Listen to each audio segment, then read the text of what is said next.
That was Going Under by Metro 4. We're here with Jason Mercer of Metro 4. How you doing, Jason? Good. How are you guys doing?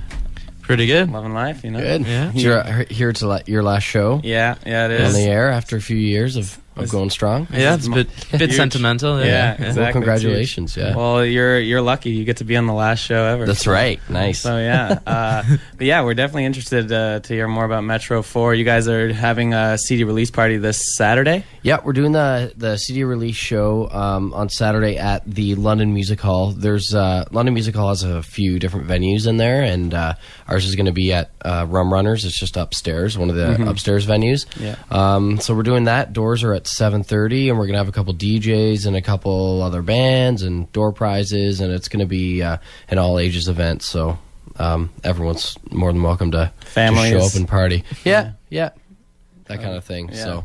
Do you know what sort of prizes there are? Or There are going to be some good prizes. There's going to be some cash prizes. Nice.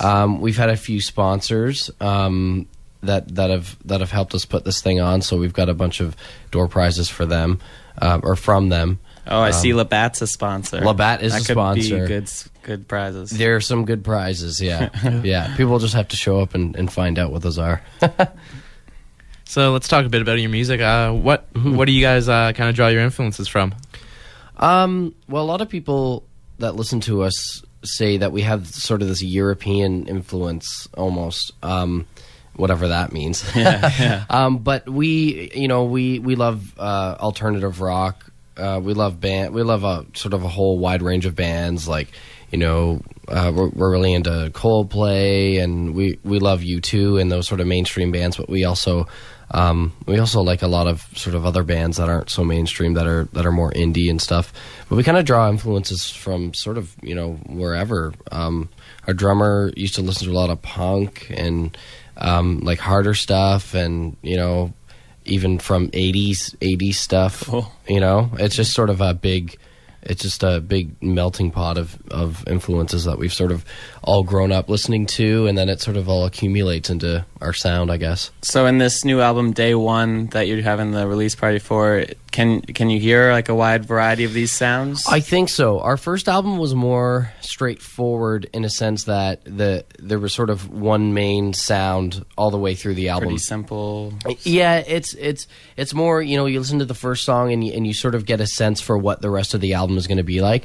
With this one, this is a full length, and it's just a lot more diverse. We got a bit more rocky on it. I mean, we're definitely not a straightforward rock band, but a couple songs we just said, we're just going to go for it, make this one sort of more of a straightforward rock, something that people can, hear once and maybe sing along to or remember, something really hooky. A little catchy, yeah. More accessible. Yeah, and that was more of a decision just so that we can, have fun on stage playing it and sort of rocking out a bit more, as opposed to some of our more ballady type songs. I mean, it's all good. We love doing all of it, but it's sort of fun to experiment with sounds and stuff, and that's what you come up with is something that's maybe a bit out of character, but it still fits in with the sound that you're trying to put out there, I guess. Yeah, and something I'm always curious about with bands and albums is just the titles, like Day One and Metro 4. What sort of significance do they have?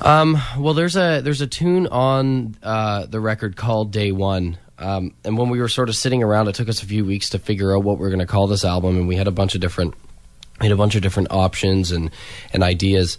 But it's sort of, I think we were sitting around and I said, like, how about we call it Day One? It doesn't necessarily have anything to do with the song. It's sort of just as a band. Before I joined the band had gone through a couple different singers and a couple different members. We had one member off of the last record that ended up leaving the band.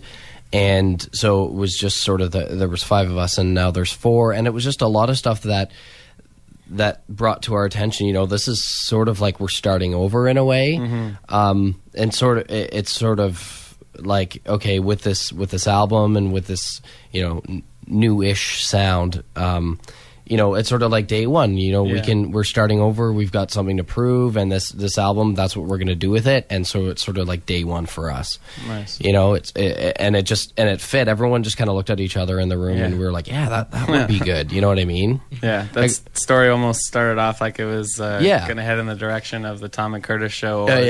Yeah. Clearly, we're creative by the title of our show.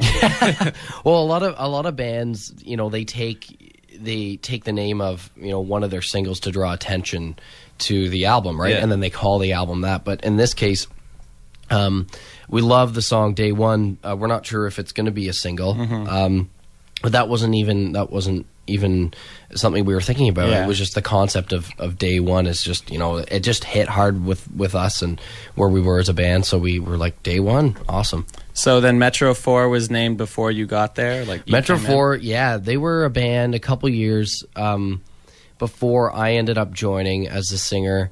And I just sort of, it was sort of by fluke accident that they stumbled upon me, and then I listened to their stuff and I loved their sound, and they were looking for a singer, and they asked me if I knew anybody, and I was like, I know me. Can I come audition? Yeah. And our guitarist said, oh yeah, like come on out, and we all hit it off in a rehearsal, and it was like, well, did I get it? Good. And they were like, yeah, I think so, cool. And then we've been great friends ever since, and everything. A lot of bands fight all the time. Yeah. I don't think we've ever had a actual genuine argument ever. It's it's really smooth. It's cool. good. That's lucky. Yeah, it is. It's basically just like four really good friends playing in a band and having fun and writing music together. And we were talking earlier, you're from Western, you graduated last year. Did you meet them from Western, or are they also just local musicians? Actually, the four of us, we all went to Western. Two of us, our bass player and guitar player, went before the drummer Ryan and I. And Ryan and I actually met in the pop music program here at Western. Okay. We were in a couple classes together, and we knew each other, and I went out to see a couple of bands that Ryan was playing in, and at the time our drummer that we had decided it just wasn't for him anymore. He just sort of wanted to jam, and we wanted to sort of kick it up a notch and play more shows and tour and stuff, and it just happened that he didn't want to do that, which is fine. And I just kind of approached Ryan and I said, hey man, like, do you want to like audition for this band that I'm in? Because him and I were pretty good friends at that point, and I knew the other guys would get along with him. And I gave him a few tracks to prepare, and he came and he played through them, and we were all just like, yeah, this is the guy for sure. Yeah. Cool. So. Yeah. So how's touring been then? Since you guys have been a pretty new band, has it been a new experience, or you kind of knew what to expect? Yeah, I mean, we've never done like a full length sort of huge tour. We're actually looking at doing that this summer or in the fall. But the tours that we have gone on have been interesting. The first one, definitely, when you go away with four guys in a car, you can get sick of each other easy. Yeah. But no big deal. You're just four guys in a car. It gets a little bit smelly. But you know what I mean? It's so fun though. Yeah, it sounds like a blast. Well, I mean, you drive, as long as you're not, in the car all the time and then getting out playing and then back in the car. It's cool, you know what I mean? Like, ask any band that goes on really long tours. Like, you've got days off and you just goof off or sleep all day, right? You just sort of like decompress. Yeah. But it's fun, Like if you're sort of in the car for like 6 hours or 7 hours, like we did a tour last year and we were in the car for long periods of time because we were going from. I mean, Canada's pretty big.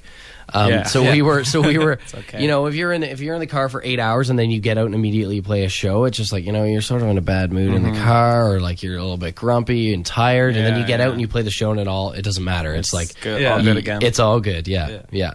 Cool. Yeah, for sure. Yeah. Well, speaking of touring, let's, do you want to maybe recap, the show? Your weekend for the listeners? The weekend, yeah. So our CD release show is at the London Music Hall, the Rum Runners venue inside there. You can access it on Dundas Street. Doors are at 7:30. Tickets are $15 at the door. Our good friends, the Diadics, another wicked London band, are going to be playing. We've got a couple DJs that are going to be playing before and after our sets, and lots of door prizes, and lots of Sounds fun. like a fun time. Yeah. Cheap Sounds CDs like a great too. way to Yeah, keep the exam blues kind of. yeah, exactly. Yeah. Cool. So we're gonna leave off with one more track. Is there any particular one you'd like us to play? Let's do. We'll keep things easy. Let's do track 1. It's called Disease. Sounds cool. Well, this was Jason Mercer of Metro 4. Thanks a lot for coming by, Thanks, Jason. guys. Appreciate Thanks. it. Check them out on Saturday.